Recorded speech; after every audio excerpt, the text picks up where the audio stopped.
Old pirates, yes, they rob I. Sold I to the merchant ships. Minutes after they took I from the bottomless pit. But my hand was made strong by the end of the Almighty.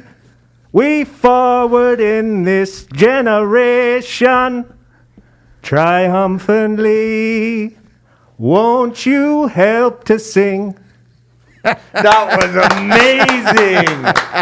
Come Absolutely. on. What were you nervous He was about? setting us up. Come on. Come on. That was brilliant, That man. was amazing. Honestly. So that was Todd from Brafasco. And we're sitting across from Todd and Eric at Brafasco's headquarters. What are we going to talk about today, guys? We're going to be talking about safety. Safety. Lots of safety stuff. Carlito will be all over me on that one. Oh, I love safety.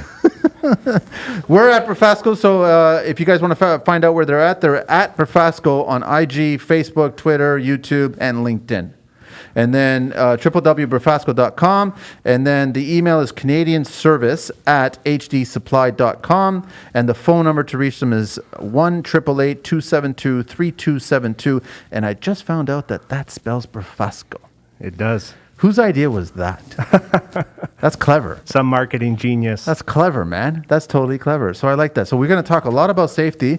But Carlito, what do you want to do first? You know what? I think you should warm them up, and we should go history with Manny. Well, you want to do history first. Yeah. You don't want to do bone first. No, let's do history with Manny. So I want to ask you guys, back in 2017, fatalities. How many fatalities did we have in Canada, across Canada? What do you guys think the number is?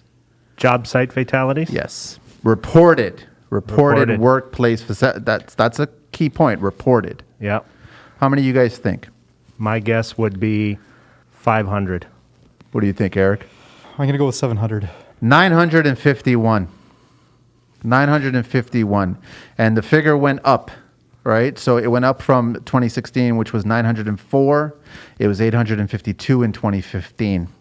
These aren't good numbers, man. These are bad horrible. numbers. And the reality is that it should be zero.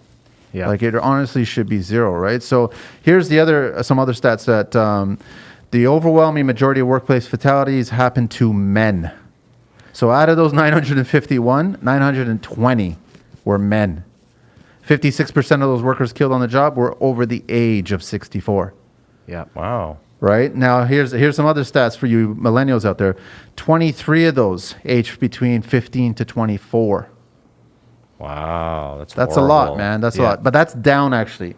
So that's down from 2016, right? From 25. And then if you're looking at lost time claims across the whole country back in 2017, what do you guys think time-wise? How many hours do you think that they lost as a result of any kind of injury? Okay, I mean, it's hard to tell, but it's basically six figures. It's 251,000 plus Wow. hours of lost time. I thought it'd be more. You know what? I mean, the numbers, I'm assuming get better. These are 2017, so I really don't know about what they are recently, but I'm hoping the numbers have gotten better. I could say on this list here when I was doing this research, Ontario was the safest province. That's a good thing to say. Yep. Alberta came in second. New Brunswick was the top three, was part of the top three. Manitoba was worse, was the worst one out of a bunch. I wonder Really, why. eh? I wonder why, right? Yeah. So I just thought that was interesting information. I mean, I've got like little breakdowns here across the whole board, but bottom line is that all these numbers should be zero across the board. That's Agreed. the truth of it, right? We want to get talking about this, and we want to find out from you guys what can we do to actually get these numbers down to zero. Yeah, it's a great question, Manny. You know, as providers of safety equipment and safety services, it's our goal to have people return home the way they showed up on the job that day. And unfortunately, as you just read, it doesn't happen. No. You also read the stats of the alarming number of males that entails as well. And I think pride and stubbornness is a huge part of it. Oh, I completely agree. Unfortunately, on the sales side of it, pride and stubbornness is there as well.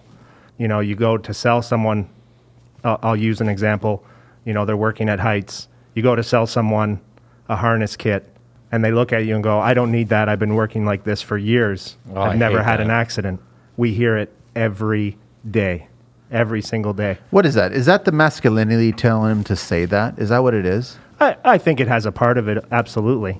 They unfortunately probably got bad training from their boss at one point or their supervisor, and that just carried on onto the next job, and we see it every day.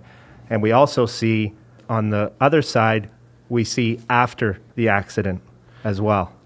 Many people come in every single day, say, we just had an accident on site. I need all these materials. I need all these services. Quite often can be the very person that said no to you the day before, right? So it's true. real unfortunate. So how often do you guys see that? Every day, Every day. every single day. Someone's coming Unfortunately, I in. hear about a lot of accidents. that Really, happen on site. I just got emailed a document 2 days ago about 5 different incidents with knives. People stabbing themselves with knives. Utility knives. Yep. What is it, that they're just not leaving them open and then they throw them back in their pouch, or they, like, what No, they're happened? trying to cut materials. They're being, cutting towards themselves, improper hand position, improper leg position, not wearing the right PPE, things like that. Okay, so I want to get right into, and by the way, Carlito, are you here? Yeah, listen, this is going great. I will definitely add in. I could say, I know a lot of companies now that aren't using X-Acto blades anymore. They're using banana knives No, now. hang on a sec. Don't say X-Acto, because now you point a finger at a specific brand. Well, you just said banana knives. That was included in the document there. Wow. Really? Yeah. Started cutting away from him, but he had his hand in front of the knife that he was cutting, and he stabbed himself. Ouch. So now we need to train people how to use a knife. It's actually been something that, in my total career in safety, I've heard since day one, is that we need to train people on knives, and it still hasn't happened. So As much as it sounds funny, it's so true that people really need to know how to use a knife. That's crazy. I want to get down to the numbers. I really want to figure out, for whatever reason, I think one of my first aid kits I ever purchased was from you guys. It wasn't crazy expensive. So we're not talking about, we get that harnesses are getting expensive and they only last so many years. What's the actual rating on a, there is no expiration date to a harness. wait a minute, I thought Any fall protection. there was. No. There is not. Really? As There's long as it passes its yearly or every 6 months inspection from a competent person, you can keep it in use. And you forever. tag it. Yep, it has Yeah. to be, the competent person inspection has to So be who's the recorded. competent person here? The one using the banana knife? Well, you have to prove competency. Okay, so how do you prove competency? Because that great happens every question. single day. Realistically, the only person, and this is true for a lot of things in safety, the only person that would deem whether somebody's competent or not would be a judge in a court case. Okay, well, Full we don't stop. have any of those on a job site. We Hopefully think we we don't, do. Some but- guys think they are. Yeah. What the rules actually say about competency is somebody that can prove that they have experience, either a combination of reading manuals, doing training courses, or experience on the job would be somebody who's deemed competent. Specifically, what it says about fall protection is it's somebody other than the user who is competent. So Okay. somebody who knows what they're looking for and knows how to properly fail and check a harness or lanyard or SRL. Are we getting to the tradespeople too late in the game? Are we getting these young guys that are thinking that they're invincible and they don't need it? Or are we getting young guys coming into this business thinking that we do need it? We should actually be training sooner. I think it's definitely taking a turn for the better. I think the trade schools are doing a much better job than what they used to, promoting safety and having certifications as mandatory coming out of trade school.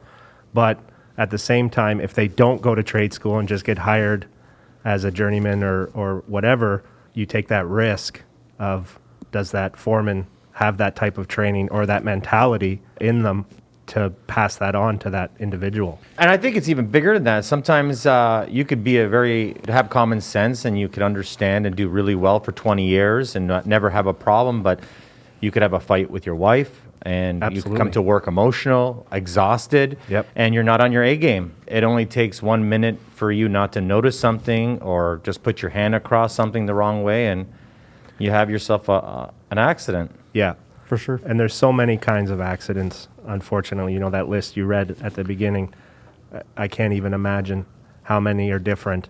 You know, the most common ones are definitely fall related that we see, cut related that Eric was mentioning, even your breathing apparatus for the type of work that you're doing.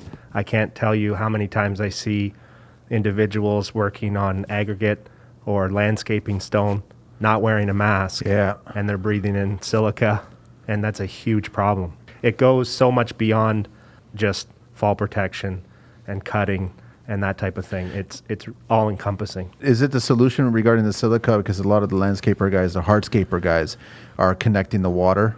So if they connect the water device to the actual tool, is that removing the silica? No, it's not, right? No. That's what I thought. It'll help keep the dust down. Done, it but you doesn't still get airborne silica. eliminate it. Absolutely. Right? So the only way to get rid of it is vacuum, right? Correct. And Your respirator. Even when you're under vacuum, you'll still get dust. But you also have to factor in the people that are around you, because then now they're not wearing respirators, right?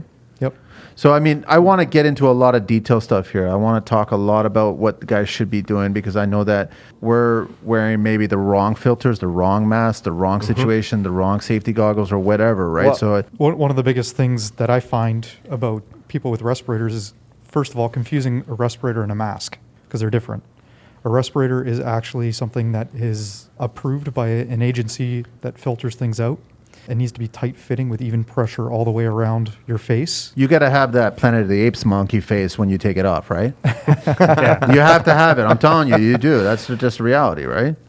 Not always. Okay, I always Sometimes do. that's a sign of over tightening, All right. which is what some people do. But the other thing that I see a lot is people who aren't clean shaven. That is kind of the number one thing that I see. I can't tell you the last time I used a razor on my face, man. Well, you could wear a full mask, and then you wouldn't that's have where a you're going to problem. have to go, right? Actually, So- he can't. If That you're wearing not- a full face respirator, it's still where it seals against your face. You're going to have facial hair. And if you So- have facial hair, it's going to be lifting up the side of the respirator. And we're talking about particles that are, less than 1/5 the width of your facial hair. The respirator edge lifts up, gives it a little bit of a channel for that silica dust or, So or what's- whatever it is to get in. Or- yeah. What's our handsome looking individual who's not clean shaven supposed to do So here? there is a policy that is out there in the oil field that you can do if you want to have facial hair and wear a tight fitting respirator. And what it is you take about an inch of Vaseline and you put it on your face between the seal of the respirator and your face, and that will provide a good seal. Oh, that's nothing for many. He eats sausages all the time, Portuguese. Really? So you want us to put Vaseline around the perimeter of the mask? No, you should be shaving. What? That's a very oddball situation, and it requires upkeep of making sure you have the right amount of Vaseline and also people overseeing that procedure. So I don't personally recommend it, and I don't think anybody should be going that route. You should be clean shaven. I If just not, see- you I go see- to a loose fitting hood, which is a power air purifying respirator. I know, but now you're basically doing Now you're in what's- thousands of dollars. Yeah, your spray foam guys are doing that, right? Yeah. Because they actually have to completely contain So themselves. my advice is to shave. Shave. If you wear a respirator, you should shave. Shave or Vaseline.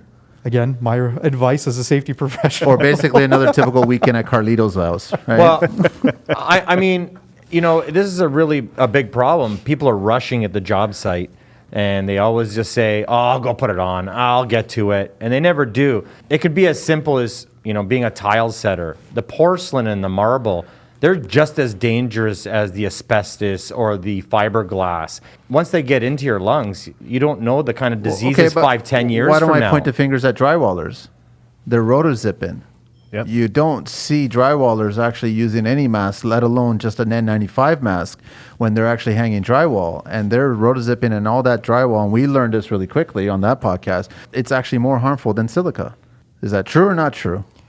I don't know the specifics. I would actually have to take a look at that Okay. safety data sheet and take a look into it because I haven't looked into it. But I do know silica is absolutely horrible for yourself. Well, the eye opener for me when Teddy was on the show, we were talking about drywall, is that he showed it to the younger guys. He basically took that dry drywall dust on the ground and poured water on it, and he said, "That's your lung." Yeah. So the moisture inside your lung, and you're breathing in that dry Yep. drywall dust, and it's mixing inside your lung now. I don't know if it's more dangerous than silica because silica gets in your lungs and it never leaves. It And how stays. it stays for life. And how it actually Wow. damages you. Your cells from your immune system try to break down the silica by engulfing it, and then your cell produces acid.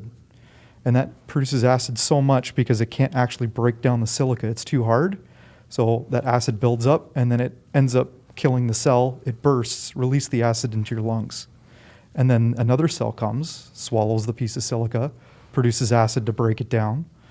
It bursts, release acid to your lungs. So it's that acid from your own body that scars your lungs. Wow. And that's Holy cow. and when you get enough scar tissue built up, you can't transfer any oxygen from the air into your bloodstream. So the end result is you basically suffocate. So you're down to like no capacity to breathe. Exactly. Pretty scary. It That's is very scary. It is. It's very serious stuff. It is a regulation here in Ontario. I can't speak to Canada. Eric can probably speak to Canada, but the U.S. is way ahead of us on this silica portion as well. They made it mandatory across all jobs to have the vacuums attached to everything, where we have it in the code book, but it's not being Enforced. unfortunately. It's a huge problem. Can you get fined now? Well, you can Absolutely. always get fined because the laws in Canada everywhere is always you have to protect your workers. That's basically what it comes down to. So they can fine you for pretty much anything. So who's leading in safety? Like which country do you guys know offhand? I mean, I'm a little disappointed that the U.S. is ahead of Canada. In safety as a whole, you can't just say one particular country is leading the way because every country leads in their own respective fields kind of thing. A lot of the more unique solutions right now, particularly on the fall protection side, I'm seeing some cool stuff come out of Europe. On the dust extraction, a lot of the companies like Bosch are leading the way with that for trying to cut down the amount of silica. So it really depends on what you're looking at within safety. There's always a lot of innovations that are happening. Did you hear that, Carlito? He said Bosch. I like Bosch. Since we're on the topic of masks, can you tell us a little bit about what masks fit what part of the jobs? Well, if you walk into any supply store and you see something that's labeled as a dust mask, don't get that confused with a respirator, first of all. Completely different. A dust mask is not really providing much filtering capacity. It's also not something that is tight fitting to your face, so you don't get a good seal. Stuff will leak in. So that typical cone face white mask is just a typical dust mask, but it's not really doing. What's it used for? What you need to be looking for is, especially if you're dealing with silica, is something that is rated. And the most common rating system that we have that we use in North America comes out of the US called NIOSH. And that's where you get your N95 designation from, or your P100. The letter means something, the number means something. So your N means non-oil. So if you think about something like if I'm spraying WD-40, that will create an oil mist, right?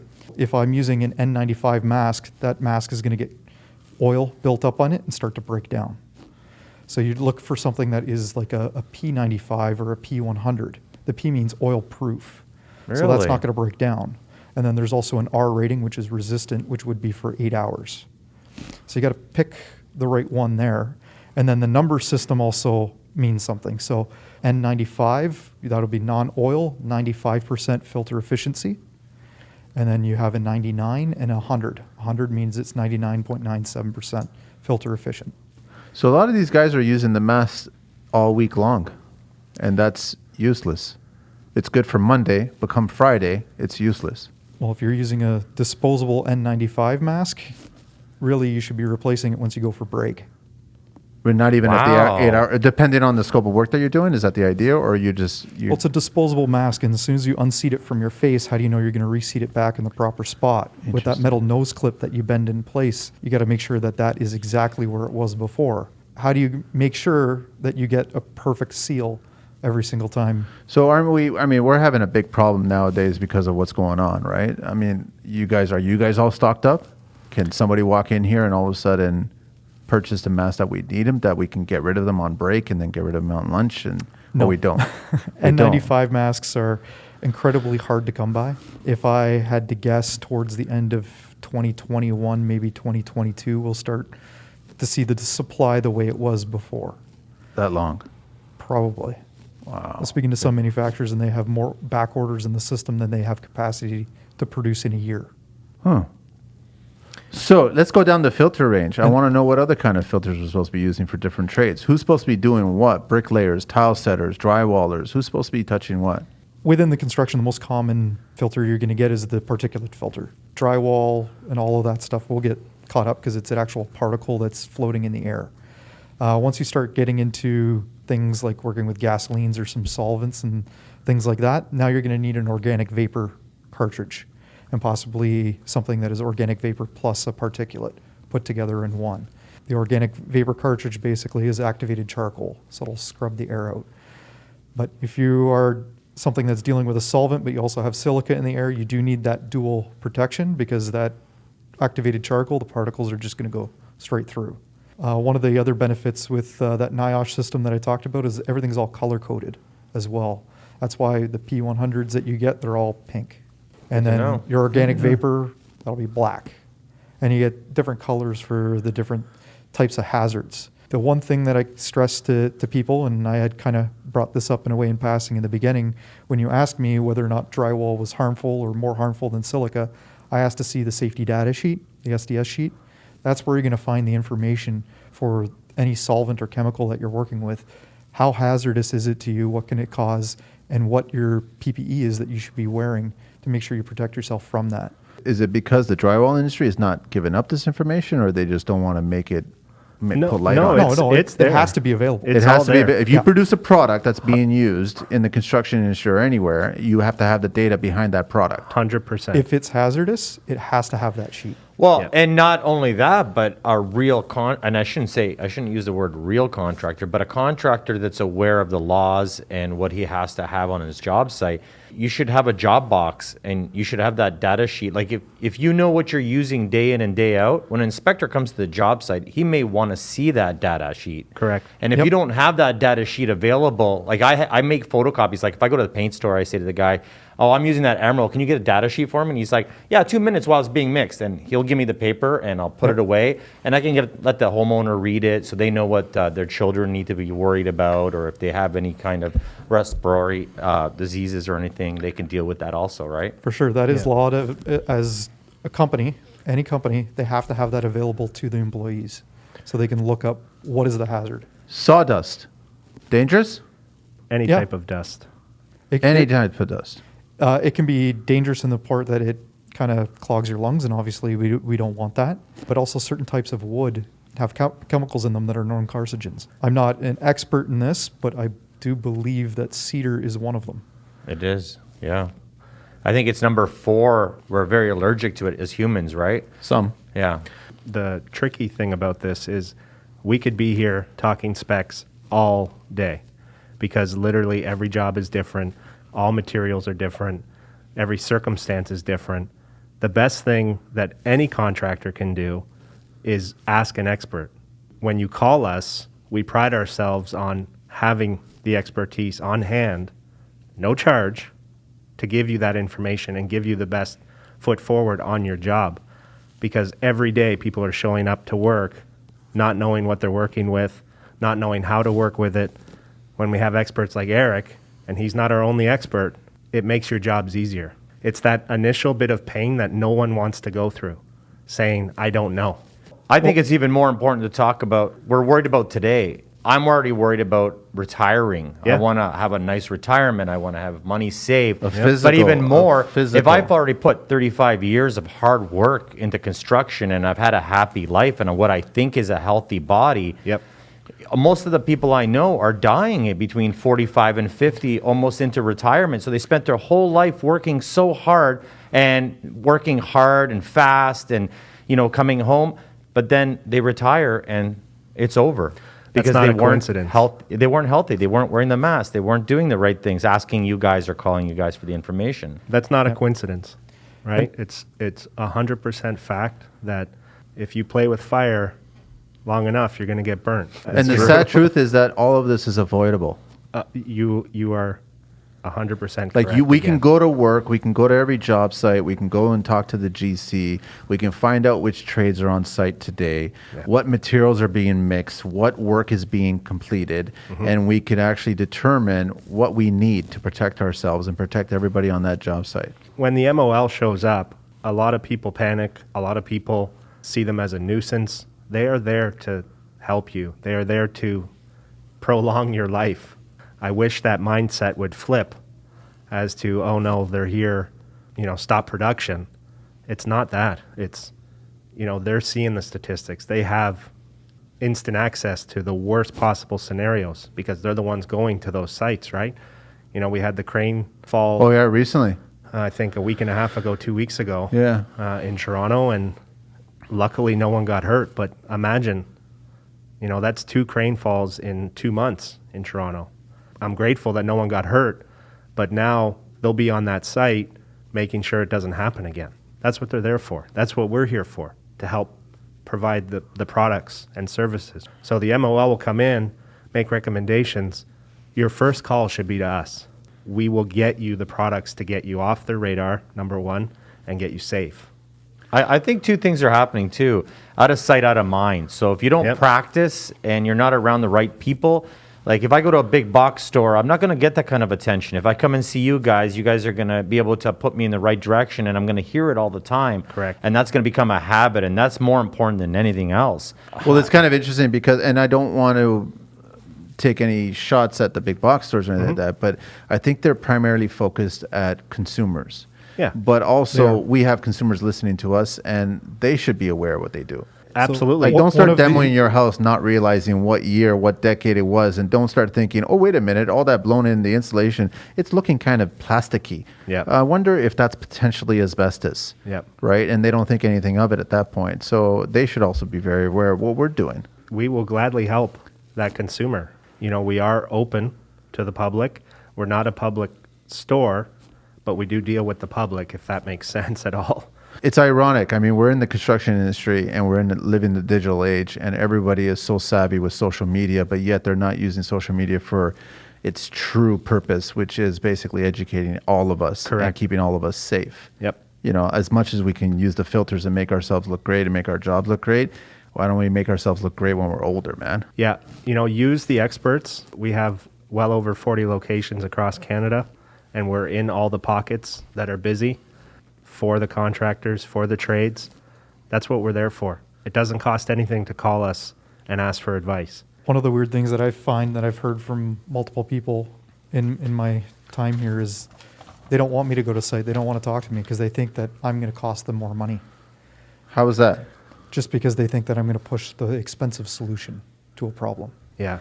But there's two things about that. One is I can't tell you the amount of times that I've gone into a job site where they're thinking about something big and elaborate, and I turn around and I sell them a $5 item and then say this will solve your problem. That's Or I brilliant. just give them advice of, you know, as we're talking about knives, instead of going in and, you know, having to spend 3 times more on a ceramic blade that doesn't cut your skin as easily and all this other stuff, we can just talk about best practices for cutting.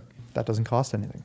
You know, But it's also surrounding yourself with the right products and the right corporations that you're dealing with. And like dealing with you guys, there's a little bit more one-on-one connection where, and again, we're not picking up big box stores, but if I go into a big box store, a lot of times I'll be listening to someone that's working there and they're doing their best to sell something, but they're selling the wrong product because they don't know enough about the products, right? or they don't have the right product on the store. That's right. On the shelf. One of the things that I've talked to multiple people about is duty ratings on ladders.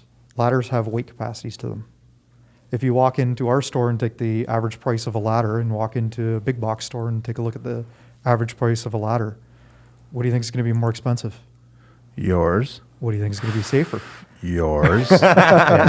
Because some of these ratings are just 200 pounds. Which is... And it's 200 pounds with With your tools. your tools. But what I also see all the time, because I got guys around me all the time in trades, it doesn't matter how much you weigh. It's almost the stronger, better product when the guys are throwing the ladder under the trailer or throwing it on top of the trailer. don't don't talk to me about that. Well, the thing is, though, I don't want to tippy-toe around things that are actually really happening in the industry. Yep. This is a great time for us to have an open conversation about something we would have on the job site without people listening. And I think people really need to hear that you shouldn't be throwing that. We know that, but people do it. Yeah. And I watched a guy throw a ladder in between a trailer and a building, and I saw ping, ping, ping, ping, like a ping pong ball, and I was like, Yep. you know, if that why wasn't was a good. he throwing a ladder? People are in a rush. Everyone's in a rush. Get in, get out.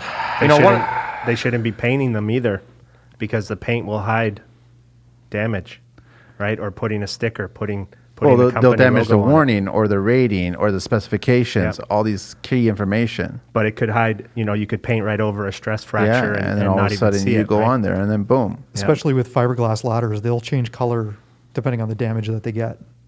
Whether it's sun UV damage, it'll start to fade, chemical damage. Painting over that, It hides it. You know, the older guys who used to drive the Vets, man, they know this, right? That's just, for all you young guys, Corvettes were made with fiberglass. Yeah.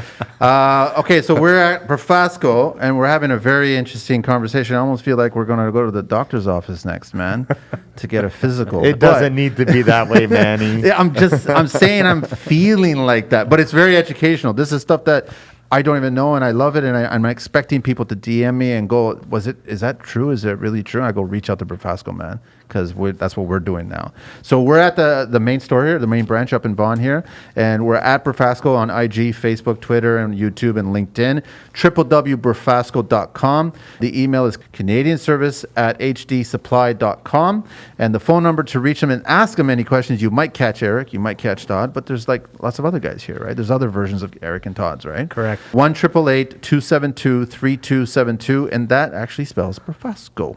It does. So we have a little segment that we have to do right now, which is... The construction bone. It's like a monkey in that organ grinder thing, eh? It's like that. So I know this is not really safety related. Can I have a peanut, please?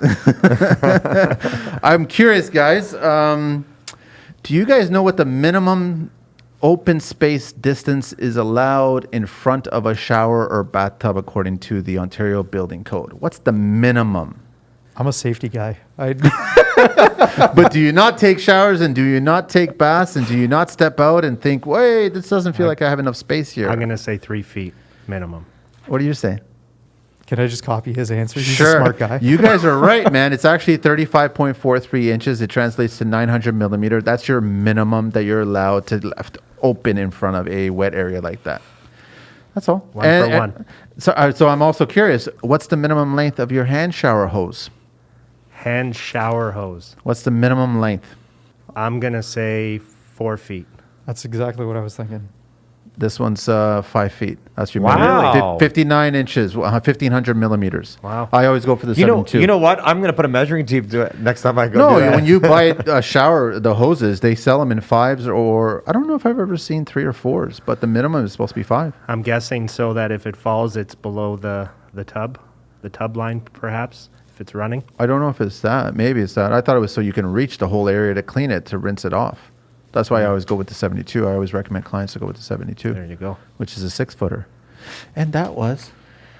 That was construction bone. No, that was building code talk, man. Why are we talking about that then? Sorry. So I thought you were going to keep it with the safety theme and then ask me questions about, what's There's the nothing anchor strength? safety in building code. Yeah, with permanent anchor There's points. structural, there's Permanent anchor points are engineering. installed as per building code Permanent anchor boats? for fall protection. Permanent anchor point. Tell me one part, on actual roof So itself? fall protection, if you have a permanent anchor point that you're installing into your facility or on the roof of a building, it is installed as per building code. Are you okay? But are you talking about resi custom? Or are you talking about commercial? If you use it for fall protection, it doesn't matter. See, that's the question. I have a If you client. install something that's permanent. I have a client who was actually asking for that. He was asking, I wanted permanent anchor bolts here put on this flat roof because I wanted to go up on my flat roof. And we all looked at him like, what are you talking about? Yep. Boy, can we It needs help to be you. installed as per 5,000 pounds. It'd have to be so whole thing. But the problem is that we quickly discovered that as soon as we had a ladder there and we screwed the ladder with flanges against the wall surface, he couldn't make it up to the ladder. So now we're talking about doing a cage ladder. So you can go up that ladder so you can go up onto the roof. I guess I'm the not question sure you can do those caged ladders anymore. there's a lot of stuff that's going on this job site that you can't do, but it's being done. You know what the I'm talking nickname- design. I'm talking design. You know what I'm those not nicknames talking. are for those caged ladders? What are they? Cheese grater. when you fall- wipe out. Oh, I didn't even realize that. I'm going to tell him that tomorrow. This conversation's over now. That's Yeah. cool. Not You want to really. be safe while going up a ladder. No, I mean with the client. He won't bring it up. I thought it was an okay idea. Let's put that, but it makes sense. If you're going up a ladder with any height and you want to be tied off, it's better to either put a rigid rail with a fixed grab onto it or a cable line with a grab and on then it. tie it as you And go then you up. can tie that off Correct. to your harness on the front. That makes a D-ring. lot of sense. So if you fall, it catches you. Rather than just ping-ponging all the way down, scraping against that. It's cage. horrible. I want to go back to the MOL, so the Ministry of Labor, for our American friends who are not familiar with that. So I don't know what their governing body who deals with them regarding OSHA. OSHA's, right? It's all OSHA, right? So I actually had my very first visit this week. From With the an- MOL? From an MOL. How'd it And go? I didn't run. I didn't panic. I didn't freak out. I did notice that work stopped. Yep. Right. I did notice that. And I clued in right away, like split second clued in right away, because she was wearing a hard hat that was blue. And the thing is, I do want to give her a shout out. I don't want to mention her name like that, but she was incredible. Yep. And going back to your point, to be very honest, Todd, she saw infractions. She did. They were infractions. And she was concerned about them, but she wanted to speak to me about them. Mm-hmm. And she was more interested in me being educated about these infractions. Right. And that's what I respected. So I didn't get confrontational. I didn't raise my voice. I was asking questions. I was very respectful. I was listening. I was taking notes. The thing is that she was more interested in making sure that I was aware of what was going on the site. And she wasn't supposed to visit this site. She was visiting another site that had a complaint regarding their bathroom. And so she was walking down our street, so all of a sudden saw my site and walked right in. Yeah. Right. We went through the formalities. She was looking for the forms, but then she started talking about most sites. Most guys don't wear hard hats. Everybody was wearing safety shoes. But yeah, there was a little fractions here and there, and she was just like, be aware of that. There was some pins that were missing from scaffold points from different sections that were above one section. Mm-hmm. She was incredible, and she was very respectful. She wasn't throwing her weight around. She wasn't being this person. She was being more of a conscious, informative, educational person. Yep. And so she just said, listen, I could, but I'm not going to. I'm going to send you a follow-up email. Just please acknowledge the email that we have a conversation here. I'm sure she's going to return. The site was brought right up to everything that she was asking that very day. I'm actually anticipating her return. Yeah. Right? So I want her to come back. Best piece of advice you could ever give somebody is when the MOL comes up, be respectful and have that conversation, because they're people too. If you start yelling and screaming at them, what do you think they're going to do? they're going to think that you're unreasonable, and they're just going to shut your site down. That's all just it like is. real life. If we're outside on the street and I come screaming and yelling at you, what are you going to do back to me? I'm going to listen, it was an honest post. Leave me alone. That was my opinion. Right? I Okay? can't believe you If posted you don't that. like me, the queue's over there. That's all I'm going to say. Yeah, but it's as Eric said, they're people too. Yeah. We're all And- human beings. And they're looking to see if you're reasonable or not, Yes. right? Yes. If you're a reasonable person, I'm generalizing obviously, but if you're a reasonable person, they're going to be reasonable with you. And we deal with the MOL on a daily basis as well and ask, hey, what are you looking for these days? Because we want to make sure we have the products and services that coincide with what they're out there. It was an enforcing. extremely educational experience. Like, she was there for about a half hour. There was 3 different sections of the job site that we were talking. I learned a lot from her. Yep. Right? And that's what I really appreciated. And that's what I always tell everybody, that every single day on a job site, I learn something. Yep. I'll learn it from other trades, or I'll learn it from homeowners, or I'll learn it from now the Ministry of Labor. How was the atmosphere after that? Did you find that it was a little bit more professional? I wouldn't Everyone- say it was more professional. It's just, I think that all of a sudden we were making a workman's compensation commercial all of a sudden. Like, it just felt like all the background extras all had their proper gear on, right? Yeah. They were walking around. And I learned quickly, like yesterday, you guys realized, and today, it was hot, right? Yeah. And I swear someone hooked up a tube to my hard hat because I was just dripping. Did she ask any heat-related questions?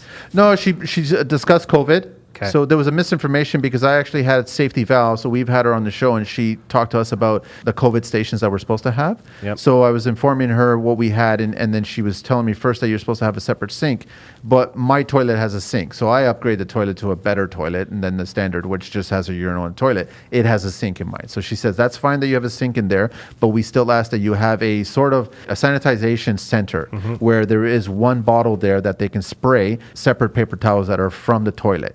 And it's in the event that if a tradesperson feels that there might be risk of COVID on the job site, they can take this and the paper towel and actually spray it on the safety rail, or spray it on any job site equipment, and then they can clean it, and then they can feel more comfortable. So she said, as long as you have that as a separate station from the toilet, then we're happy with that. Great. You don't need a separate sink with potable water next to it. You can get away with it that way. So she still, the 6 foot.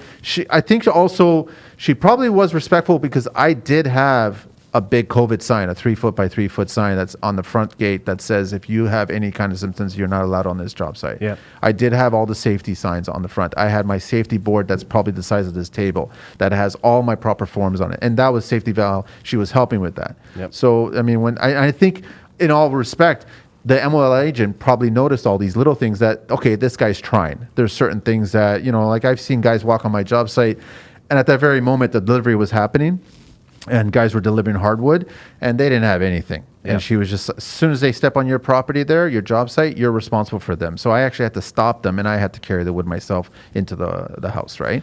One of the things that I like that you did a couple years ago, Manny, so you were ahead of the curve, was you built your safety trolley on casters, right? And would push that around the job as needed, which is great. I wish more people would do that instead of having it 50 feet away from where they're working. It follows you. Yes. Right? Or even Which is worse, fantastic. scattered into pieces. Correct. Fire extinguisher on the top floor, eye wash in the van. Yeah. Imagine in an emergency, That's right. right? So let's get right into the whole first aid kits and everything like that. Like, because I know Carlito keeps on testing me this about what's a first aid kit, a box of Band-Aids. So It's not, by the way, everybody. It's not. I don't know if you guys can talk about the different levels, like 1, 2, 3, 4 in the first aid kits, if you can kind of explain that to the listeners. It's very, very simple. It's just all done by the amount of employees that you have in your job site. So your level one's an individual kit, basically, for one person. And then it just scales to that, really. The best way to buy a first aid kit would be to call into our store and say, hey, I've got this many people on site. I need a first aid kit. We'll get you the right one. Because they're also separated out by province as well. Each Oh, really? province has their own kind of wish list of what they want in Yeah, the kit for regulation. minimums. Yep. I'm curious. What's BC asking for? They just have the same levels in it, and it's just different number of bandages and Okay. all that other kind of So stuff. how often should you be assessing or replenishing your first aid kit? I think the mandate is once per quarter. You need to do an audit of your first aid kit, and anytime somebody uses something, you also should be recording what they've used. What they've Yeah, used. that's Along best with- practice. Yeah, along with your injury reporting. So I have 2 first aid kits. One is pure show and for very serious emergencies. And then I have another one that's just like people getting cut or, they want a little bit of alcohol or something to put on. And that's just the one I don't have to like put scheduled down. I just let them randomly just take what they want and I view. But I have one I just don't touch and it's just for pure emergency. So by having 2, you have that option where you're always prepared for the worst case scenario, but you're always prepared for small little events, right? You want to record everything on a first aid kit. So even your small one that you have, you should have a clipboard there with the sheet of what's in it. If anyone takes anything out of it, you need to know about it. Okay, that's Or good if to know. anyone takes anything out, they should notify you that they took something out. Absolutely. Okay. Right? For sure. So let's say, for argument's sake, someone cuts themselves and doesn't tell you, takes something out of that kit, doesn't tell you, and then goes home and has some sort of infection, and then they go to you, oh, I cut myself. That's a good point. So I know of Right. an exact instance of this happening where somebody basically got a paper cut on a job site. 2 days later, their finger got infected, and they had to actually have their finger amputated because the infection was so bad. Workers' compensation got declined because they didn't go through the proper reporting process. It's funny you say that. I know a guy that was working in a sewer and he had just nicked himself on a nail. And because he was working with feces, it had scratched and penetrated. And by the time he Yep. came home, he had a massive infection, had to go see the emergency doctor, Yep. and it got really bad. So as stupid as it sounds to, go through the proper reporting process for something as simple as paper cut or nicking on a nail like that, you need to protect yourself as well, because if you get declined workers' compensation, it's something where, you need something amputated, you're going to be off work for a long time. That may affect you for the rest of your life. You may not be able to do your job anymore, depending on what it is. So you're going to want access to that workers' compensation to make sure that you're still living within your means for the rest of your life. Is there anything inside the first aid kit that expires? I know that you're talking about quarterly, but is there anything that's inside there that could expire that we should be There aware will of? be expiration dates on things that need to be sterile. Okay. The sterilization will only be good for so long. There will be items that will expire, and the best thing you can do is you can buy the first aid kit contents all in one shot with one single part number, and that's a good way to replace everything in the first aid kit and keep it fresh. So I want to talk about safety goggles. Yep. Earring protection. We haven't gone down that road. I know that, first of all, when you start talking about safety, it's always about the mouth, about breathing in, about your lungs, about airborne. But I think a lot of guys really dismiss the hearing protection. And I'm getting older. I'm pushing 50 soon. So is he. I think you're getting there before me. Yeah, I am, that's good. unfortunately. Just to rub it in. But don't worry, he's taking. But it's a handsome 50. No, he's Yeah. taking the TTC, so he'll take a little while to get there. That's not even true. But I mean, like hearing protection. What should we really be doing here? Like, we should. What's that, Manny? Exactly. Well, the first thing that I want everybody to be aware of is that once you start losing your hearing, you never get it back. Every time you're exposed to anything above, in Canada we use 85 decibels, it's damaging your hearing. You just don't get it back. So it's important to wear your hearing protection. So what is 85 decibels? Would that be a grinder on a piece of metal, cutting be a above- ceramic tile? Off the top of my head, I can't think of anything that would be 85 decibels that we can all kind of, agree upon. I just think that If any you're standing- 15 amp tool would probably reach 85 decibels. To give you an idea, I believe about 87, 90 decibels would be standing beside the 401 here and listening Really? to car traffic go by. Okay, so that's got to be just as loud as a power tool that's being operated, right? And it also depends on the circumstance of the workspace. Like if you're in a workspace that's 3x3, now you've got this subwoofer. Basically, everything's even louder in a Yep. tighter area. Things can echo and reverberate and get worse. Do you have Yeah, comparisons so there? just to Your prove, research team there? just to prove the value of calling us is we can find the information extremely quick.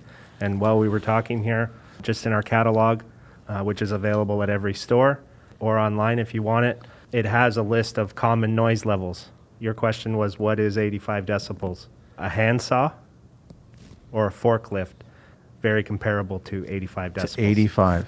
Yeah.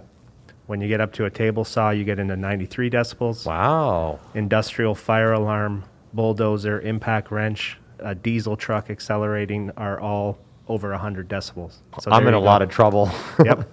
Yep. So basically anything above 85 is dangerous to your ears. That's going to create permanent Yeah, damage so to your ears. The way that it actually works is you're able to go for short periods of time above 85. The reason why 85 is the gold standard is because that's your 8-hour work shift. You want your average to be below 85. When you start getting up to 100 decibels, even short term, that could damage your hearing. You guys are telling me this information, and I keep on picturing my job site, and I don't see that many carpenters unless maybe they're doing the routering. Then they might throw it on there. But when they're going to the miter saw or they're going to the table saw, I don't see them with earring protection. I don't see tile setters with their tile saw.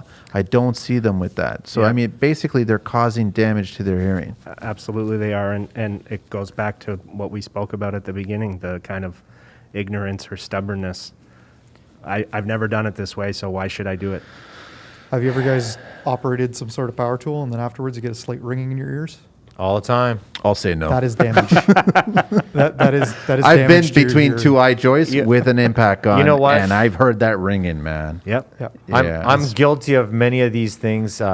I'm just trying to get the job going. I got 5 guys standing around, and I don't want to see that. I want to keep everyone busy, keep the morale going, kind of leading.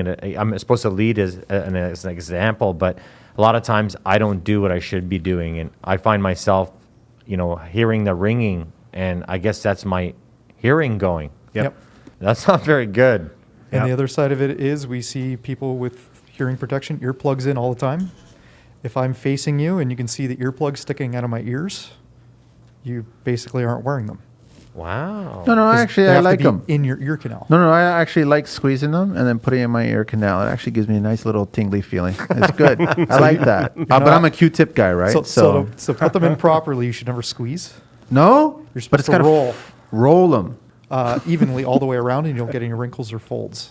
Really? Because it's And then- hard to get in there if you don't kind of. So you want me to roll it So you Put take it in between and your twist. two. and you twist it. You roll, and then what you're supposed to do is reach behind your head with your other arm, grab the top of your ear, straighten your ear canal out, press the earplug in, and then you have to hold it. Hang on. Say that all over again because you're a little farther. I apologize for No, that. no problem. Go ahead. Getting used to the microphone still. So you have to reach around behind your head, grab your ear, and you have to pull up on your ear to straighten your ear canal. Then you insert, after you've rolled it, the earplug into your ear, and then you have to hold it in place for about 15 to 30 seconds, depending on the earplug, so it expands without expanding and then pushing itself out of your ear. This is the first time I've ever heard this, man. I can see the mind-blowing face just through your eyes, though. Yeah. 'cause wearing a mask, but it's 100% No, but I correct. mean, have you guys, Carlito, have you? I mean, you come from TV land. Have you no. ever seen a guy put their hand behind their head and pull I've their ear? I've heard that many times that when we take the course for when I was in the union, they made sure that was one of the things we learned when we were taking the courses. So, Yeah. but you know what the problem is right after the safety course, you almost kind of forget you were there and you go back to your old habits again. Yeah, well, you rush. Yeah. And when you're spending 30 seconds per ear to put in your earplugs, that's a minute of your time. You could be doing other things, right? Because I actually prefer the earplugs over the actual earmuffs. So the other thing you can do is you get what Todd was saying, the push and kind of turn, Okay. the push to fit with the stick on the end of them. So that can be a little bit quicker to put in, where you do the same thing, reach around behind your head, grab your ear, straighten your ear canal out, and then you push and twist basically. So that's the to get 'em key, into is your pulling ear. your ear back to actually straighten out the Yep, canal. because Yeah, your with ear a certain canal style, yep. kind of moves a little bit around. It's not straight going in. And everybody has to move their ear in a slightly different position because we all have different ears. But that's the key, to make sure you get it in far enough. So let's talk about something that's always a gripe of every tradesperson that I know, which is safety goggles and them fogging up. Well, Oh. before you move on to that, the Oh. last thing you need to know about your hearing Oh, protection tell me about ears. is you have noise reduction ratings on the box, right? Of each ear. Of Really? Earplugs, right? Your noise reduction rating, it'll say 27 decibels, 30 decibels, something like that. So the best practice is to derate your hearing protection. And what we mean by that is taking a portion of what the actual noise reduction rating is on the box and subtracting that from your real life exposure to try to get you under 85 decibels. So for earplugs, you take 50% of what the rating is on the box itself and subtract that from what the noise level you're experiencing. And if you're still above 85 decibels, you know you should be switching to a better earplug. For earmuffs, you take 75% of that decibel rating off because they fit a little bit better, tend going over top of the ear rather than in the ear canal. And this gives you more of a true to yourself noise reduction rating that'll account for people who don't wear earplugs properly. They're not deep enough inside the ear canal, different shaped ear canals. Just your earplugs not sealing properly in general. Think a lot of about people wearing glasses.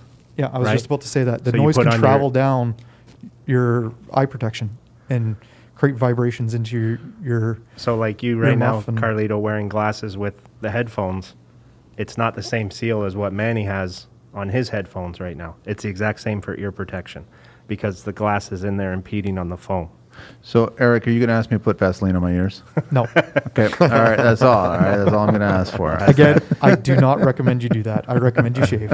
So pick up I can't shave, man. a Mach 3. Yeah. Safety goggles. Safety goggles. How do we get rid of the fogging up safety goggles? What are we doing wrong? Buy better goggles or better glasses. That's the honest truth to that answer. There are some really good anti-fog coatings that are out on the market where you can take these glasses and put them over a boiling kettle and they will not fog up. Really? I need to get that right away. What's and that you guys called? carry those? We do carry those. What are they? So you can get 3M has a great product that has the Scotch Guard anti-fog. Also another Will they product. scratch when you kind of try to clean Anything them? will scratch if you don't take care of it. Okay. Particularly your eyewear. So the question right? is, it's just like eyeglasses. You should treat them with a proper cloth, and you should not just grab your shirt that was just tiling. And don't throw them in your Correct. toolbox when you're done with them. No, that is yeah. the most often when they And you- get scratched. that's is Or when on you your take them off car your seat head. or your truck seat or your van seat. That's what we forgot. There's that myth, Get- which get a I case. believe. So your respirators, in or out of a bag? If you put them in a bag and you're experiencing like organic vapors and stuff like that, I don't recommend anything should be sealed like a Ziploc because they could be off-gassing. And if you're into some of the very, very dangerous chemicals like benzene and stuff like that, even that little bit of it off-gassing in the bag and then you open the bag, you can get overcome with it and breathe Really? too much in. Because we're down in the parts per million kind of range for how much we're allowed to breathe into that stuff. So should we be like So goggles in bags, ear protection in bags? Like we should. your respirator, you can put it in a bag. Just don't do it if it's got a Ziploc on it. Don't zip it up all the way. It would be my advice. make sure that it can Just let it off breathe a gas little and bit. breathe out. Yeah, Same so with nothing builds up. your glasses. But your glasses, Right. get a hard glass A hard case. Yeah. That's the best thing to Treat protect them like against regular scratches. glasses that Treat you them would like spend. your $400 sunglasses that you bought Yeah. that come with a hard case. Especially right? if you're buying the higher end safety glasses, which I always recommend to people, because if you take care of them, they will be with you for life. You know, because the high end anti-fog, you're going to be looking at spending $9, $10, $12 on a pair on these things. Most companies don't buy them because they're expensive, because people don't take care of them. You're so right. Yeah. I mean, I spent $200 on mine. I wear them every single day. They, you know, they're for so I can see. I can't see out of the They're plastic prescription. ones. That's right. But I see guys throwing these things and scratching them and putting them in their back pocket, Yep. in their toolbox, and I just see such a waste of money, which is great for, you know, everyone in another end of it. Me having glasses, do you have a product that I could put on these? Because like even as I'm speaking to you right now, my eyes are fogging up. We have anti-fog sprays, liquids, and then the wipes that can go with it as well. We have anti-fog wipes. I know you guys have as those little well. wipes. I like them. They're like Yeah, the standard the wipes that we towelettes or have whatever, yeah. have anti-fog in them. Yeah. It's not going to be as good as if it was baked into the glasses And to begin with, but I wear glasses like you, Carlito, and I use them all the time. Right? I have a box in my truck. I have a box in my office. I have a box at home. You know, I see this happening all the time, and I'm one of those guys. Try to wear a mask, and I can't see. So right away, what do? I pull my mask down so I can actually see. So now I definitely need to go buy that product, put it on my eyes, and I'll save my lungs for the future. Sorry, guys, I totally forgot about that. Well- I was totally in, like, I did want to say something. You kind of bounced over the construction bone. I didn't really feel that we hit haven't even that. talked about the bone yet, because, I mean, Eric got us sucked into the medical exam Well, here, man. you also went right into building code, and Oh, I know, I wasn't I know. even ready for that because you kind of Do stepped over Do it. you guys have a construction bone to discuss or nothing? Kind of what we've been talking about. The whole right? thing. Is drop the stubbornness, Yes. drop the ego, because it's going to kill you. It's that simple. And, you know, the more people we can educate, and you said earlier to the millennials out there, the up-and-comers of the trade, the more people we can educate, the better for us. We are happy to help. All you got to do is ask. I want to ask you guys, let's talk about dollars, and I'll use a phrase that he always asks or states. I won't hold you to it, but I'm curious, what does it cost for a tradesperson to come in here and get outfitted? Let's just ballpark it. Hard hat, safety goggles, respirator, gloves, ear protection. What are we talking about? How much money? let's just break it down right to one particular item. Let's talk about fall protection harness. Okay. We have harnesses on our shelves that you can buy for $50. Is that a lot to you guys? Is your life worth 50? We have harnesses on our shelves that will be $500. Is that worth it to you? Yeah, my life's worth it for sure. And these items, a lot of people in construction industry like a harness, the average lifespan of a harness is about 2-3 years. So you're going to spend that every 2-3 years? My opinion, you probably should, because if you fall, it's the only thing that's going to stop you from hitting the ground. Well, I think something really even more important is that everybody's trying to budget themselves. Like, I hate the homeowner that always tells me to sharpen my pencil and to kind of meet that really low budget's not realistic. So the same way I look at it as a harness. A lot of people complain when they buy a cheaper harness that doesn't feel right. It's Yep. rubbing the wrong way. Spend the right amount of money. And it doesn't mean it has to be $500. It just means that you need to try a couple on. And if it is $150, spend the $150. And if 40's good for you, then that's fantastic also, Yep. right? Yeah, I- and I you just get what bring you that pay up. for. You get what you pay for in this business, right? With the products. The other point that I think is relevant is if someone spends $150 or even above on a harness, the tendency is they're going to look after it better, Yes. right? Versus the $30, $40, $50 harness that they're just going to throw everywhere, and then next year they have to replace it again and again and again. It's the same for a respirator. It's the same for glasses. If you spend money on those things, the tendency is you want to take care of them. I'll say this much. So I'm a motorcyclist, right? So when I first got my bike and I had to buy a helmet, Yep. I spent over $1,000 because in the back of my head, I was thinking, my head. Yeah, You you know what I'm only have one saying? of If them. I do go down, which happened, I had head protection. Yeah. And I was glad that I spent that money instead of buying Yeah. an egg crate, right? But you know what, Manny? There's something even more important, like where you said, how do you store it? So just for example, you may have spent $1,000 in a helmet. The first time you drop it to the ground, it's no good anymore. No. So back to Todd's point here. That's I was true with a lot of babying. I safety was stuff. babying that helmet. Yep. That helmet was never left on anything high. Yep. It was always left on something low, so it can't fall. I was always putting it into a fleece bag. Yeah. I was babying, and you're right that if you do spend the extra money on it, you will. If you spend the extra money on glasses, on anything, you will take care of it. You'll have a special case for it. I honestly believe that. It's 100% relevant to all the safety products, gloves, everything. You spend $100 on a pair of gloves, you're not going to put them in the back pocket No. while you're walking around, right? They're going to be on a glove harness probably clipped to your belt, so you know you don't lose them. I mean, my point with the money and how much spending is because I find it really ironic that most tradespeople have no problem dropping the coin on tools. Yeah. I need that extra tool. I need that extra this or that. And then all of a sudden thousands of dollars are spent, but then they're not saying the same thing regarding protection of their lives. With their own life. It's crazy. Which they should be spending just as much, if not more. There's our bone. That's the bone for sure. It's a good bone. It is. I love it. We So- even talked about that before with you talking about your eyewear fogging up. It's the same thing. Do you want to spend $2, $3 on a pair of glasses? Fog up, you can't see, affects your work. Spend a little bit more. A lot of things you can cut corners, and one of the things that we always try to do well is work within your budget as well at all of our stores. And you know, you don't necessarily have to get the $500 harness, but you know, there's other options in the middle that are very good. So Curious you don't about always the have to 50. go all out. I'm curious about the $50 harness. What's that used for? Again, it's for the people that don't want to spend the money. Okay. Right? We have to cater to all budgets. You know what? At one time, I started this business. I was very young, and I didn't have the money. I would rather go Yeah. buy a drill. But if I need to have that harness, at least I started with the 101. And as I found my place in the trades, I realized what I needed, what I didn't need. Sometimes, you know, I'll throw someone else's harness on. I'll be like, oh, man, this is really comfortable. And Yeah. then I'll want to upgrade to a new one, right? Yep. But if you have it, at least that way you can use it. If you don't have it, you're not going to use it, and you might not go home, right? Correct.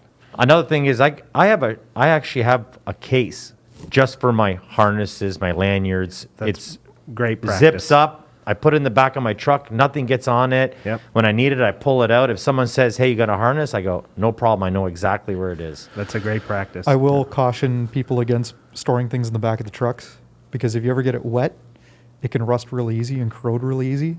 And that is kind of when I'm doing inspecting of harnesses and stuff like that, that's the number one cause that I have to fail, other than somebody's got paint or Marker. grease. Markers are another reason why I fail a lot Or of things, fraying. because Right, you get fraying can't- from 2x4s and things Yeah. like that rubbing up against it constantly when you're driving, and the vibration from the road has the 2x4 rubbing against the a good harness, point. and then all That's of a a very good sudden you point. see that fraying material on it, right? You got to wonder why the 2x4 is in the back of the window and he's still wearing his harness while he's driving. Yeah. All right, we got to do another little segment here called Carlito's Green Book Talk. Oh, so I don't know if you guys know. We play a little game first. You're going to have to guess what the infraction of penalty is going to be, the fine. So Okay. I'll just read out. And you guys First offense, by the way, unless he's gone. No, not into second yet. Oh, we're. No. Okay, so employer failing to mark gas, electrical, or other services before excavating. What do we think the number is? I swear I've heard The this dollar one before amount? already. Yes. Fine. I'm going to say 550. No, I did this for Manny today. 2,000. Nope. So? No, hang on. I'm going to change mine. I'm going to guess $1,000. Nope. Manny, I'll give you one last chance. 250. Nope, I did this for you. $650. That's why I used it. All right, that was Carlito's Green Book Talk. You guys are familiar with the Green Book Talk, right? Or a Green Book? Absolutely. Yeah, that thick thing that, yeah, we love it. All right, so we want to get back. What have we not talked about regarding safety? Because this has been Oh. really, really educational, man. Please, gloves. I think gloves are more important than anything. Well, with gloves, you guys got to also factor in people that are allergic to latex, right? There's that factor as well, right? So for gloves, there are quite literally hundreds of thousands of different gloves out on the market. The number one thing I will tell people about gloves is if you're having to take them off to do a specific task, you have the wrong glove. So you should be able to wear gloves You should all be able to the wear time. the gloves while you're working. Working with paper? You can work with paper with some gloves on. It just depends on how much dexterity you need and what the materials they're made out of. For example, if you're working in the summer and you find your hands are too hot, but you're wearing cut-resistant gloves, you're probably wearing something that's an aramid fiber to it, like Kevlar, which is known to retain heat. This is why we use them for cooking gloves. Not the right material, right? You want to look for something that's an HPPE, which will keep your hands cool and stay cool to the touch. On the flip side, if you try to wear that in winter, guess what's going to happen to your hands? Freeze. Yeah. They're going to be colder than if you would actually not have gloves on. It's funny you say that. Like I was laying tiles last night, and I put rubber gloves on so that the lime doesn't get to my fingers and dry my tip. So, when would've I'm been touching my wife, I want her to say, "Oh, your hands are so smooth." Here we go. But my hands were soaking wet. I didn't have thin set on them, but So the why? gloves were saturated in Why were they in soaking moisture. wet? From his own sweat. And there's no I'm- breathability in the glove. I'm assuming, for a rubber glove, there's no breathability to it. So I'm assuming you didn't have anything that has like a flocked liner to it that would absorb some of the sweat that So you maybe have. I should upgrade to a rubber glove and- so it's not wet, but And it's, here's the thing: you're using the word upgrade. Sometimes it's same price point or even lower to get the better glove for that application. It's just Right. picking the right product. So what is glove? really what it comes down What to. glove should a tile setter be using? Because he's dealing with wet, dry, stone. All depends on what his total risk package looks like on what he needs to protect against himself. But I'd probably look more towards, depending on how much liquid he's getting his hands into, maybe a 3/4 dip string knit glove. So you get a little bit of that moisture resistance built in with a 3/4 dip of like a nitrile or something like that over top. But you still get a little bit of breathability through the back of the hand. So it's a good choice. Yeah, I'll size try wise, that. like are guys choosing? Are like I'm gonna assume gloves are like bras or something like that. Are we choosing the wrong ones here? Like Absolutely. Everyone thinks they're an extra large. they truly do. So you're putting on the wrong. So all of a sudden you put it on, and there's such a big gap on the thumb or something like that, and you're not an extra large. You're a large or a medium. Blows my mind every day that we get in. Oh, I'll take the extra large. And you can see he or she's got tiny hands. But you know what? Extra large is pretty small in a lot of gloves.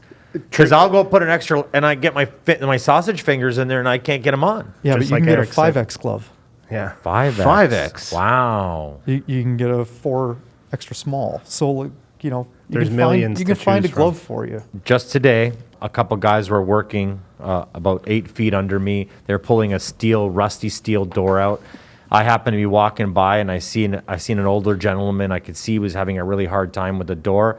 I figured I'd come over and grab the door. I didn't have my gloves on at the time. I actually sliced my hand, and that's how fast something can happen. Yep. I went to go help somebody. I wasn't part of my job, but I wanted to help out, and in the meantime, not thinking, because I'm just trying to help him grab it so he doesn't hurt himself, I hurt myself. Could have been avoided. How many contractors are missing digits as well? It happens Yeah. all the time, and it could have been avoided. Wearing the proper glove or working safely, asking questions. That's what we're here for.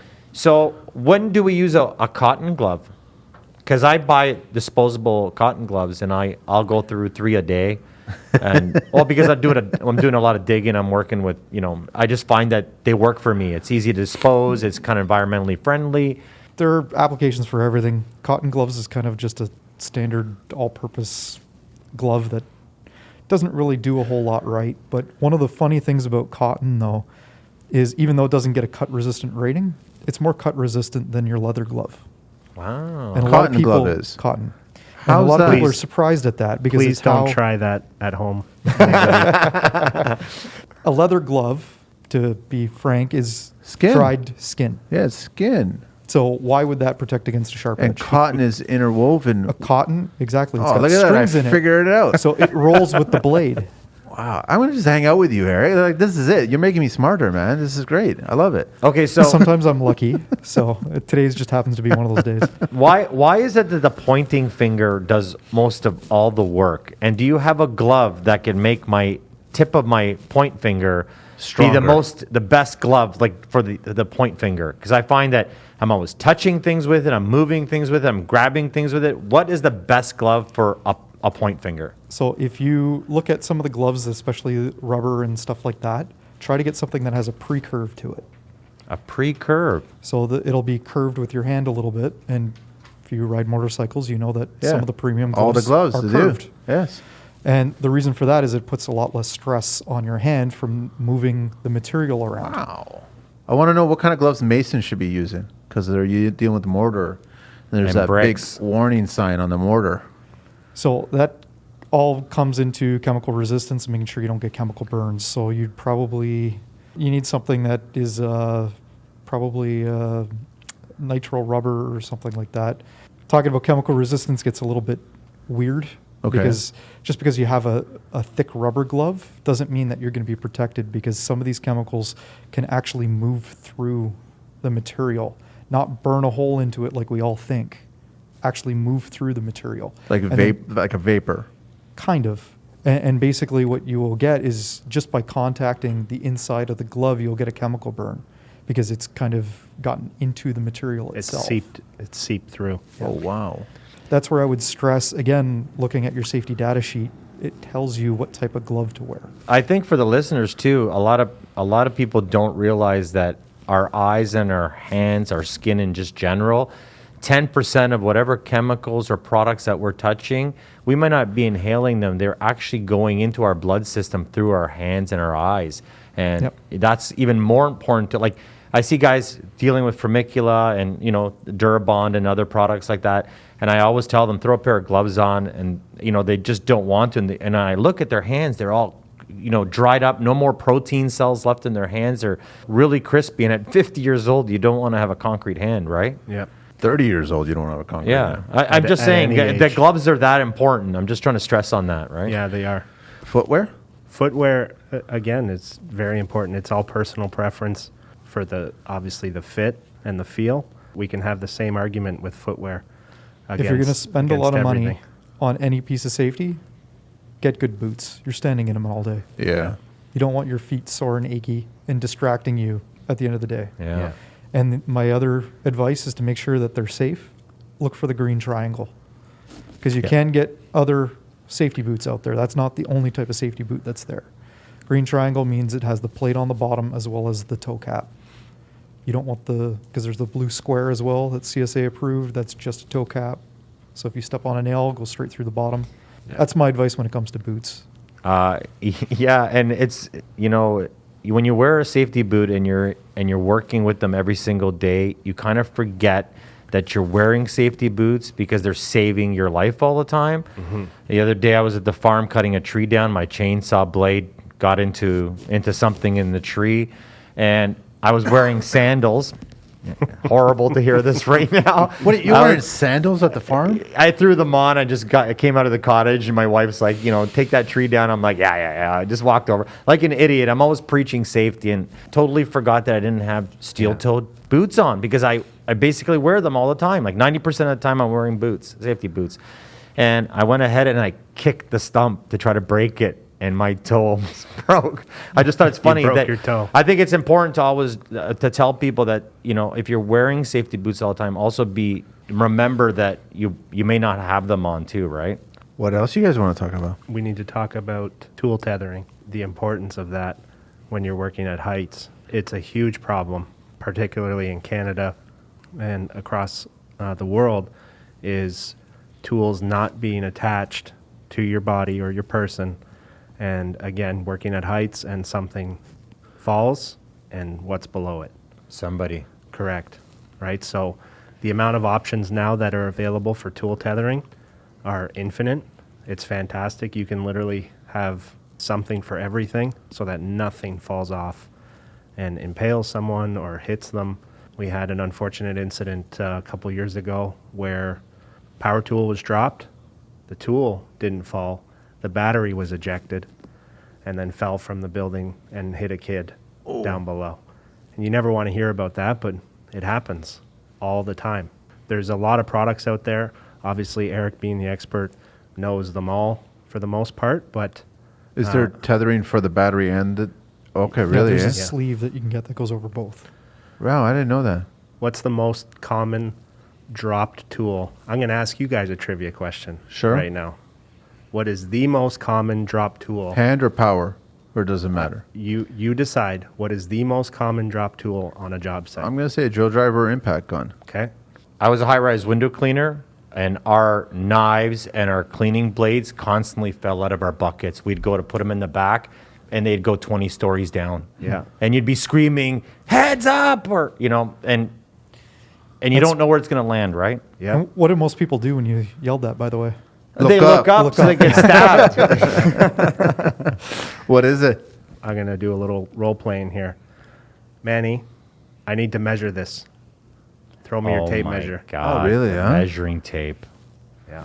So simple. Makes sense. It's how many times on a site are you throwing your measuring tape I to don't somebody? know. I've never thrown it. I've dropped it I drop it 5 times a day. It comes because out I need like- two yeah. hands to actually holster it again, right? So Yeah. I don't wear a tool belt. I wear Snickers. So you know what I mean. But I need two hands to clip it onto my holster, Yeah.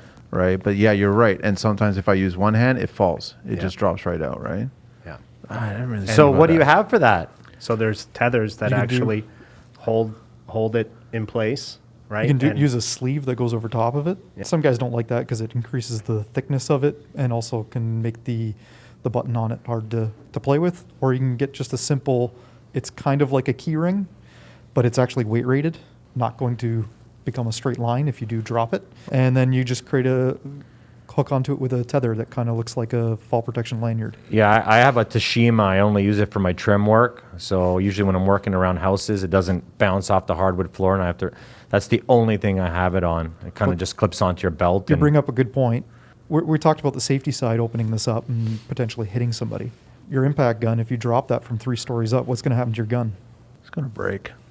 Yep. It's gonna have gonna shards shatter. of something. Yeah. Even if flying. it doesn't break, now you got to take the time to go down, pick it up, come back up, and start work again. So it can also be a time-saving tool, money-saving tool, just to make sure that things don't drop, you don't break it, keep you productive. What's the maximum weight rating that's going on here with any of this tethering that you guys are doing? In what regards? Well, I can't be tethering an SDS gun on this thing. Yes, you can. Yeah, What absolutely, the? you Can't can. really? Yeah. Really? You shouldn't tether that to yourself because what's going to happen if you drop it? You're going. You're Yeah. following it. But yes, you can get up to Did you know that? 80-pound You- tools and stuff like that. You know what? for sure. I didn't know they had that, but what I typically do is I always see guys using the extension cord to pass it down. So like the guys. That's a great one. And we'll always be like, not the extension. Like, don't grab the cord. No, So you usually did we the have knot. we You have did the knot. a It's all declip, good. and we'll declip it through the handle and drop it down, not plugged in. Is it still plugged into the wall when you're passing No, it? no, not at all. But I see it all the time. Like I'll see this 60-pound thing swinging with a big pick on it, and I'm like, oh no. We hear about those accidents all the time. Yeah. Yeah, the scariest one I heard was somebody dropped just a regular box wrench from about the 7th story, and it landed in a schoolyard while the kids were out at recess. Wow. Well, that's always good. So you can imagine the panic that happened through that site after that. It happens, and it's just innocent thing. I believe it was lying on the ground. Somebody accidentally kicked it. You guys sell railings too, right? Yep. So I mean, I see a lot of guys building railings. They're never up to code. They never have that kick edge on The there. kick plate, yeah. The Yeah. third. So there is, speaking of guardrails, there is code to it. As you mentioned, you have to have your top rail, mid rail, and toe board. If it doesn't have any of those pieces, it's not a guardrail. And they also have to have strength requirements to them. I've seen a lot of them made out of 2x4s, and you can walk up to them and push on them, and they'll move, 6-8 inches. So if you fall into that, it's coming down with you. So here's the question, though. How do you guys secure that when you're in the finishing stage and you still haven't had your handrails or your finish rails installed? Multiple different ways, because at the end of the day, your guardrail system is supposed to be protecting somebody from falling over, so Yeah. then you don't have to wear fall protection. You can get grab rails, or you just go straight into your either travel restraint or your fall protection system. And then, of course, make sure you tie your tools off. Kind of hard to say what products, because I would have to see Yeah. what you're actually Yeah. Every working with. application's Yeah. different. to know what product to actually recommend for you to use. It's kind of for me, when somebody says, yeah, I'm going up to work at heights, what do I need to tie off? And it's like, well, what are you tying off to? Is there I-beams? Are you concrete? What's your fall clearance? There's so many questions and variables that go into it. It's kind of like somebody handing you a puzzle to build something out of Lego, and you don't know what Lego pieces you're going to use. But it's at least that you got to spend the effort to have a thought process behind it, right? Yeah. Where you try to figure out what is the best or any scenario that I can come up with to make this as safe as possible. Give us a call. That's basically it. So- So start the conversation that way. Yep. One of my favorite things, and I usually judge people by this, is how old your helmet is. So the more stickers you have on your helmet, the more senior you are, or the longer you've been in that particular company, typically. Let's talk about helmets and stickers and, when to replace a helmet and what not to do with a helmet. Again, with helmets, there isn't really a hard and fast rule on your hard hat about when to replace it. Manufacturers recommend 5 years. And then something that's probably going to surprise you is the suspension on your hard hat the manufacturers all recommend that you replace that annually, which again, I don't see, and I don't I've never think seen anybody I've do that. sold a hard hat suspension in probably about 4 or 5 years. But you guys stock them. Mm-hmm. But I've never seen anybody. But it's really funny because when you do buy a hard hat, they come separately. And you got to connect the two together, right? That's just to make it easier for them to ship, to be honest. Oh, with really? you. I thought it was like Make a sure it test doesn't or get something, damaged. man. No. I thought it was a test to go, listen, don't forget, in 1 year, you got to change this thing, man. Seriously, it's shipping. It's Yeah, IKEA. buy a hard This hat, is you get a IKEA? puzzle. Man. Okay, so what's up with the styrofoam? People tell me it's, what everyone has like a myth of what it's for, what it's not for. I find that in the summertime, because it's got memory, it actually gets hotter in your helmet, and some guys will. want to rip it out of the helmet, but it's mandatory if you're working with a hydro company or certain concrete companies. What's up with the styrofoam in a Your helmet? standard hard hat is a type 1, which means that it only has an impact rating from directly above it. Really, you're only getting a spot that is, a couple inches that they actually test. Just bigger than a golf ball. Yeah. And that's the only spot on the hard hat that they test, and that's your type 1. Your type 2 adds side impact to that. So that foam wrapped around the inside of the hard hat is meant for an impact coming to the side of your head. And that's why it's mandated. A lot of people don't think that they need it, but more and more of the big GCs are starting to mandate that because they're getting side impact injuries. I know of one guy who was running across the site, didn't see an I-beam there, even though he had his hard hat on, ran into it, and he cracked his skull. And he was still wearing his helmet. Yeah, because it's not rated for that But it type didn't of have, impact. it didn't flexes. have the foam. Didn't have the foam in it, yeah. I won't be It's type ripping it 1. out now. The other it thing in. you're going to get with hard hats, because we're all talking about people in the construction industries, you see those vented hard hats? Seem like a great idea. Keep your head cool. No. You can't use it. Because if you're on a construction project, that ruins the electrical rating of that hard hat. Sparks going into the helmet if It's you're just grinding electrical something. conductivity. Yeah. If there's some sort of wire there or something like that, they're worried about you getting electrocuted through the hard hat. What is a typical helmet for a GC or a renovator that you guys recommend to buy? Are you looking for a brand name, or are you? No, you're just no, looking no, for the No, rating? no, no, So no. Like no. which Just helmet should they be going go after? in and get a Type 1 hard hat. Make sure it doesn't have any vents in it. That Okay. is my recommendation. And what's the range of that, like for cost? You can $10. Wow. When you start getting into the Type 2s, that's when you're going to be $30 for. I know, but even for still, something. $30, $10. We're It's spending nothing. Some guys are spending more money on their lunch, which is another podcast, but we won't go down there. And for the guys listening out there, you can actually buy, it's a little bag. You could put your safety vest in there, your glasses in there, and your helmet in there. For the guys that are throwing their helmet around, it's easy just to throw over your back and on the way you go, and nobody even knows you have a helmet. Yep. Yep. For me, because I go to sites all the time, I store my stuff in a small little gym duffel bag. It's got my gloves, my hard hat, earplugs, everything that I need in there. Yeah. That's the best thing to do. You'll always know you have it when it's sitting there in the back of your car. Can you guys start putting a whole little gym bag assembly thing like that for all the designers that come on sites? We have it. Do you really? Yep. Do you really? Already in stock. Look at that. You guys are way ahead of them, huh? This is ridiculous. We even have buckets with fall protection in them, roofers kits ready to go. Wow, seriously? What else you guys have? For larger customers too, we also build kits. Really? Yep. Yeah. So you tell us what you want in your safety kit. We'll put it in a duffel bag, individual it out on the shelf, ready to go. Wow. That's Really? pretty cool. Talk about safety. It's not just about the tools and the humans. It's about floor protection. You guys carry a lot of floor protection too, like safety protection for flooring and stuff? Can you expand a bit more on that? No, they don't. No, That's I not- just wanted to know. No, they don't. He's talking about like Ramboard or something like that. Yeah, we have that. Oh, you guys have that? Absolutely. That's what Okay. I wanted to make sure. That's why I was wondering where he was going with it, but we have every type of builder board out there. 2x4s? We don't have 2x4s. We don't get into lumber unless it's fire rated plywood. I need some copper then pipe. we get into that. Fire rated plywood? You guys carry fire rated plywood? Yes. Which, by the way, you should always use when you're setting up your electrical panel. That's right. Correct. All right, don't be going by a regular spruce panel. Get fire rated. Get the red. Yep. All right? Or That's- you're dead. That's There you go. That's my little, all right? That's all it is.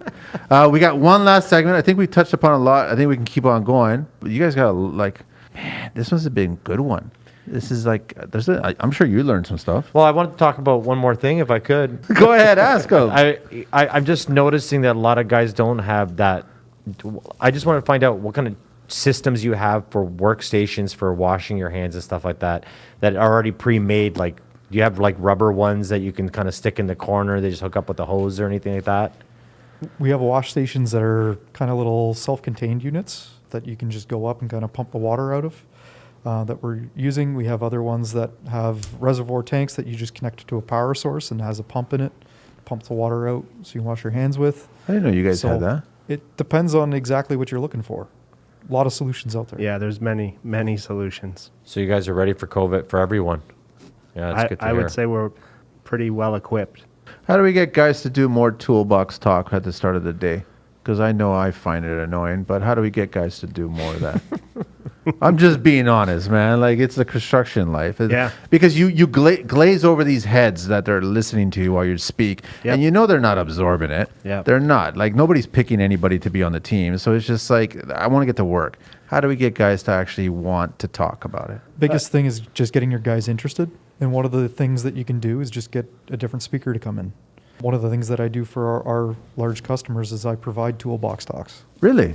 I do. What don't you do, man? I won't wash your car. You can watch my Sprinter. But you know what, Manny, talking about those talks, I actually always found them the most interesting because the good guys that really made everyone on the team feel like a team member is at the beginning of the day. These are the tasks we have ahead. This is what I want to accomplish. These are the tools we're going to use. This is how to get the job done. It kind of gives you a direction of the day, and you kind of have a goal set. And Sets the tone. Yeah, and by getting the guys aware, we talk about weather at that time. We talk about the safety. We talk about, there's so many important things in 5 minutes to just kind of connect the group together. I think Yep. that's such a great time to kind of make everyone family. Forget about what you did last night or, still coming in tired. You're now at work, and this Yeah. is what we're doing. Don't do it on lunchtime. No. Guys are hungry. They're fatigued. They want to eat to get some energy back in them. The last thing they want is someone talking to them while they're thinking about eating their sandwich, right? But in the morning, it's good. Invite suppliers to it. Some swag might show up. That gets them interested. Ooh. Now you got something. I knew where you were going with it. I like that. I wasn't going there, but I like it. Okay, this has been an interesting talk, guys. So we're at Brafasco's head office here up in Vaughan. At Brafasco at IG, Facebook, Twitter, YouTube, and LinkedIn. www.brafasco.com. Canadian service at hdsupply.com. And it's 1-888-272-3272, which also spells Brafasco. We have one last segment for you, gentlemen. We're going to have a little fun here. We have these, what's it called there? The 12 questions. I love Of it. construction. So we'll just go back and forth. First question is, what is your favorite construction word, Eric? Safety. Oh. Todd? Callum grip. Callum grip? Yep. Okay.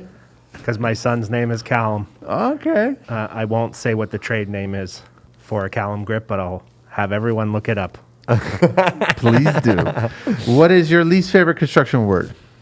I don't know. I didn't realize a memory test was going to be part of this. And come on, guys. There's no right or wrong here. This is just like what pops in your head first round. We're sending this to the FBI. No, we're not. What is your least favorite construction word?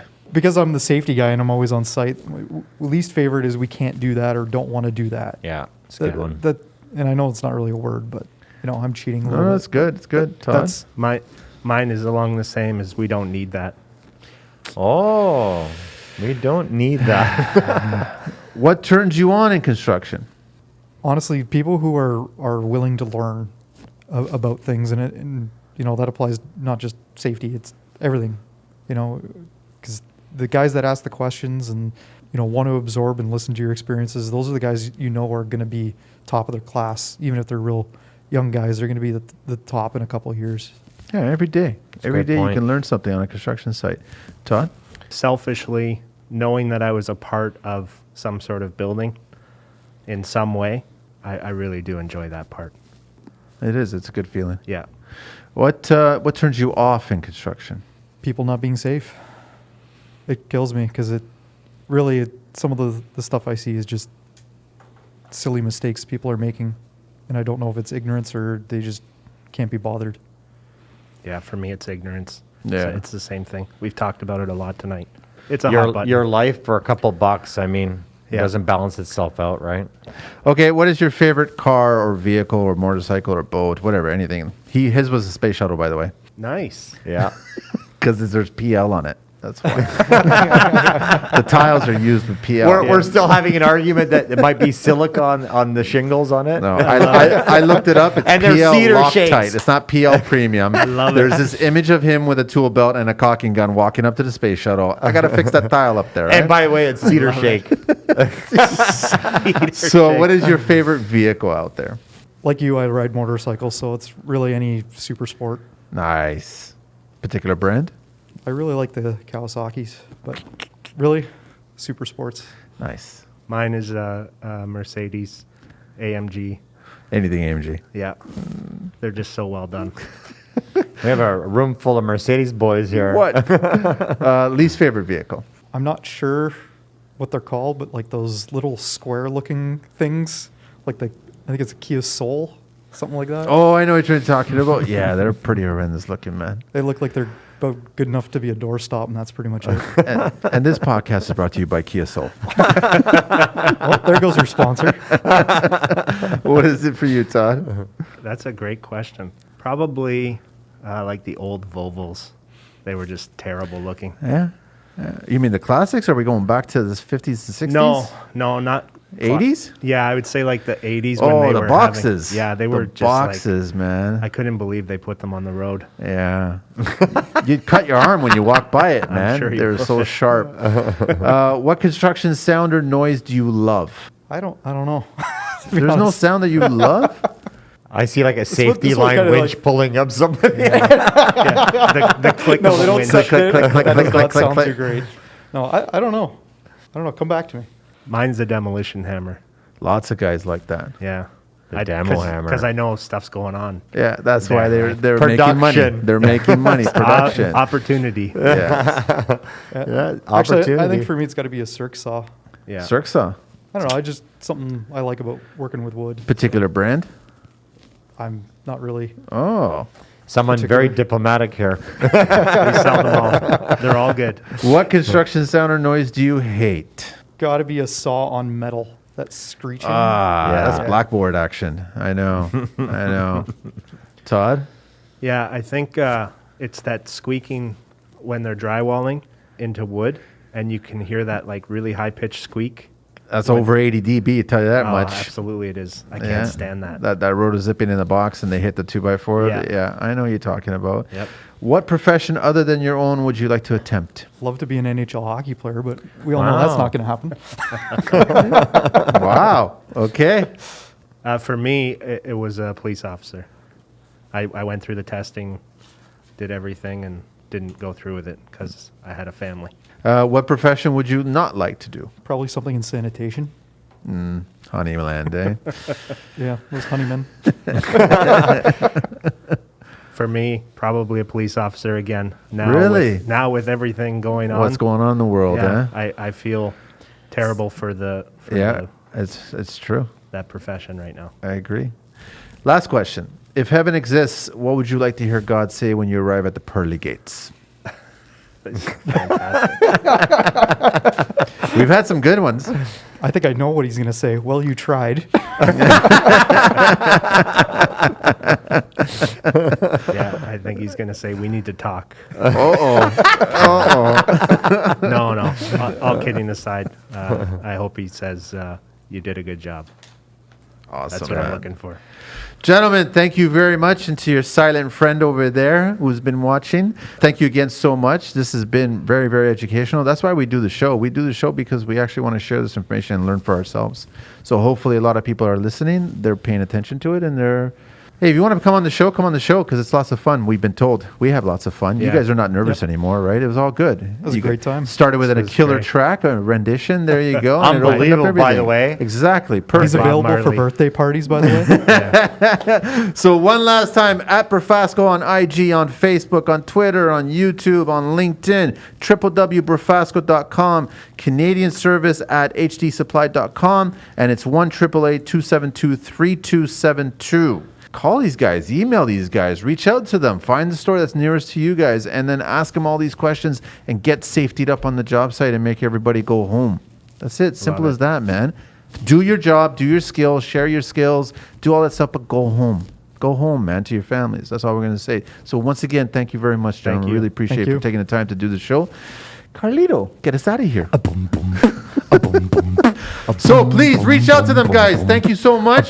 This has been podcast, what is it, 105, 105. We're getting older, Carlito. Thank you very much. Get us out of here. We're not in the T-Dot. No, we're in the 905. We're in the Woodbridge. 416 TO, 416. baby. Brafasco.